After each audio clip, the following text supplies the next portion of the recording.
Well, good afternoon. It is the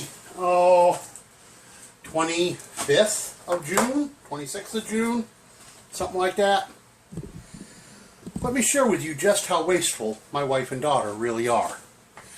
My daughter has one of those K-cup machines, and she kept it here on top of the microwave until she realized I was using it with my reusable pods that I'd bought. I showed you that in a previous video. So she snaked it out of here when I wasn't looking, just to be spiteful. Well, that's fine. It's her machine. I don't really care. But in packing up and pulling out, she left behind several boxes of these coffees. Starbucks Cinnamon Dolce, Starbucks Barista Prima Coffee House, Rich Dark European. Here's another one of the same kind. Now these I'll probably leave just as they are until I'm ready to use them. These are Kahlua Original. And I will use these in this setup, cup at a time. Now, why did my daughter abandon so many boxes of these? This one is emptied. This one is almost emptied, that I just emptied. I opened both of them. They were fully sealed 12-pod boxes. And I still got one to open and get rid of, plus the 3 I've already thrown away, which were already opened and partially used. Plus I've got 4 boxes of tea. So why did she abandon this coffee? The best buy date on this particular box is the 13th of July, 2017. In other words, it hasn't even reached the best buy date, but it was so short on date she left it behind. This box, similarly dated, this one has 15th of June, 2017. This one is dated, let's see, oh, excuse me, this one's a little older. This one's the 16th of December, 2016. How many times have I told people that that's just an imaginary date reached by Itchy and Twitchy at the company to try and ensure that the company doesn't get sued? Now, I'm not planning on keeping these cups, though I could probably use them as a pre-filter for water. But I've got that already handled elsewhere. But the point is, my daughter paid, what is it for Starbucks coffee? Big dollars to buy these things. I think it's probably somewhere $18 to $20 for a 12-pack. Though I'm not sure of that because I've never, ever purchased Starbucks. I think it's an incredible waste of money. But since these coffees are just past their, as she looks at it, expiry date, I say it's just past a stupid number come by a lawyer. I'm not going to waste it. I'm going to open these brand new boxes of coffee. I'm going to open the pods. And I'm going to stick them in with my ground coffee. Give it a stir. And then I will use it to make coffee for myself. Now, is it the freshest coffee you can get now? Probably not. But I'm told that Starbucks uses the best quality beans in the first place. Which means, well, even though it's past its best by date, I'm sure this is supposed to be really great coffee still. So, as my grandmother used to say and observe, waste not, want not. So, even though I would never buy this brand of coffee, I ain't going to waste it either. Here's another one that I emptied. So, if my darling wife and daughter ever decide to watch my channel, you wasted it, I'm not gonna. That's another thing I want to tell you about. I'm also eating the other foods from the food pantry that they abandoned because they were just past best by date. Tonight I'm having spaghetti with meat sauce. Pasta, according to them, is expired. Spaghetti sauce and whole stewed tomatoes and meat from the local food shelf.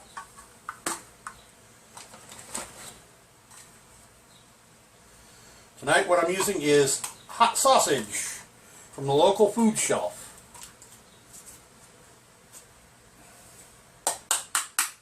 That was given to me last week. Given to the food shelf because it had gone past its best by date by 1 day. And it was already frozen. So I brought it home, I put it in the damn fridge to let it thaw out for a couple of days. That's going to be my supper. I've been eating foods like that for the last 2 months. And you know what? I ain't had nothing happen to me yet. I ain't had diarrhea not one time. Of course, let me be clear. I'm picky and choosy about which stuff I use and which stuff I don't. I give it a good whiff with the nose to find out. If it smells off, out it goes. I don't take risks, or at least not very large ones. But you know what? Since I've been unemployed, since I've had no food stamps since February, since I've had no unemployment since February, I was entitled to some food stamps. It wasn't a whole lot. You know what? Planning ahead, because I knew I was going to be living on the street in my vehicle. I'm not going to have a refrigerator. That means anything I need that's refrigeratable, I have to buy in small quantities every other day and use it up quick. We're talking about milk, eggs, that sort of stuff. Dairy products and such. Fresh meat, small quantities. So I've been holding on to my food stamps, not spending them. And that way I can afford to do so. Yes, boys and girls, I signed up for food stamps. I also signed up for the medical card, as much as I disliked the idea. But you know what? Doesn't bother me anymore. I see all these social justice warriors. Gimme, gimme, gimme. And they're not even physically disabled. Whereas I can barely walk with a cane. And I count my daughter amongst those when I refer to social justice warriors.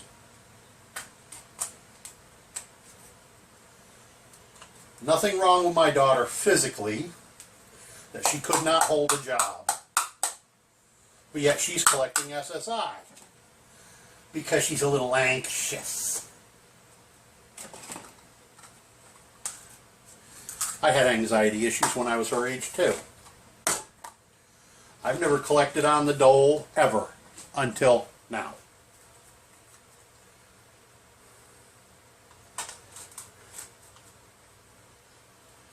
And some of you are aware of my age and the issues I have with the U.S. military and with the U.S. Marshal Service. Why I'm not able to collect my military pension. I'm not going to go into detail here. Just suffice to say, nice guys really do finish last. And like that, that goes from... This is a 2-pound container and it was less than half full when I started emptying those things into it. Over the last several weeks of me boxing and moving my stuff from here to storage. And let me be clear, it is now July 6th. I only have 3 days left in this house before I have to be out completely. Spouse and the daughter, well, the spouse has been gone a month and a half, hospital and now nursing home. The daughter has been gone now a couple days completely. She's gone. I'm the only one left in the apartment. I want to make this real clear. A lot of people have told me I'm being mean, I'm being cruel to my spouse because of things I've said in the last couple weeks. No, I'm not. Let me try and shed a little light on some of the things I've said and why I've said them. For years, I brought money in, and the wife was spending it faster with a teaspoon than I could bring it in with a backhoe. And what I'm about to show you, well, some people will say, Mark, Embrato, that's just petty. No, it's not.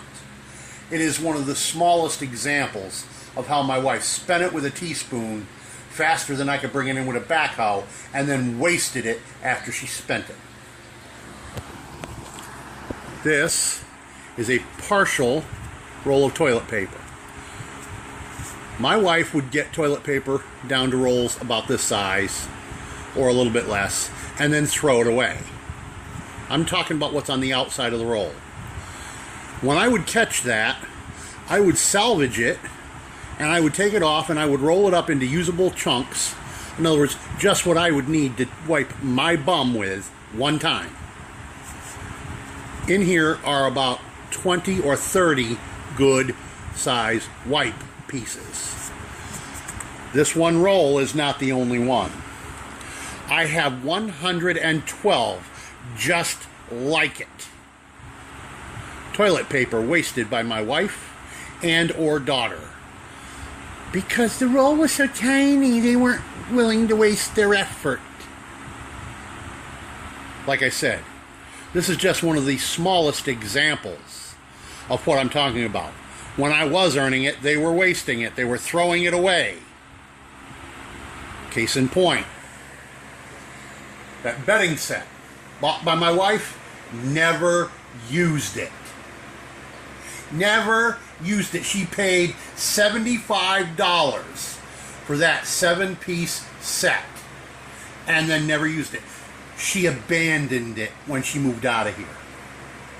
It's going in the tag sale. And that was spent out of my income, $75, when I was working and earning good money. So, yes, this is a divorce rant. And I just want people to understand where I stand with my soon-to-be ex-spouse. Oh, and I will tell you this. The wife wants to force the sale of the Durango that I drive because it's community property.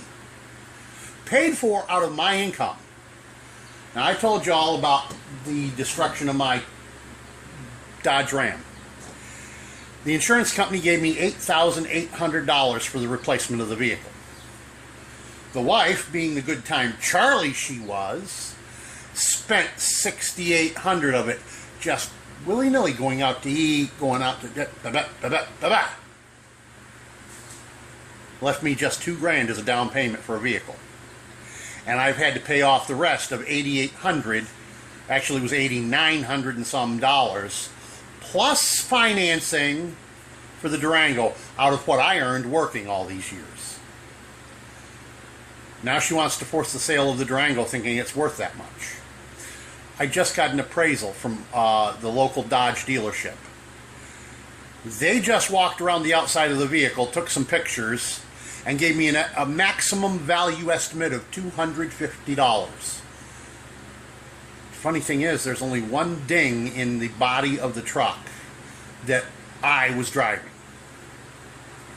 And that's $2,200. Off of an Blue Book value for that Durango of nearly $8,000. All the rest of the damage is caused by the wife and or daughter driving.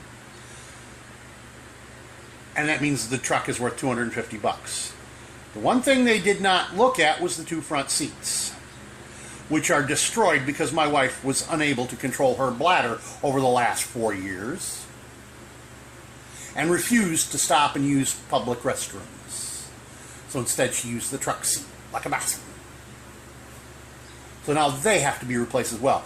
$100 a piece at the local junkyard, plus installation. That gives the Durango a $0 value right there. it's a total loss.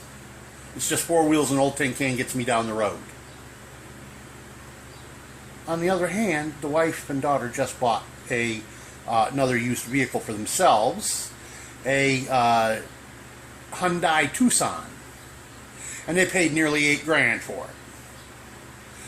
Well, I've offered the wife a settlement that she signs off on the Durango as mine, and I will sign off on the Tucson as hers, and we won't worry about trying to force a sale in court. My daughter says that won't do, and that I can't grab the Tucson in court under community property because Connecticut don't have community property. It's in the wife's name, half of it's mine. We'll see what she thinks when the judge says sell the vehicles, both of them. If she wants to put me a foot, I'll be happy to do the same for her. By the way, don't forget to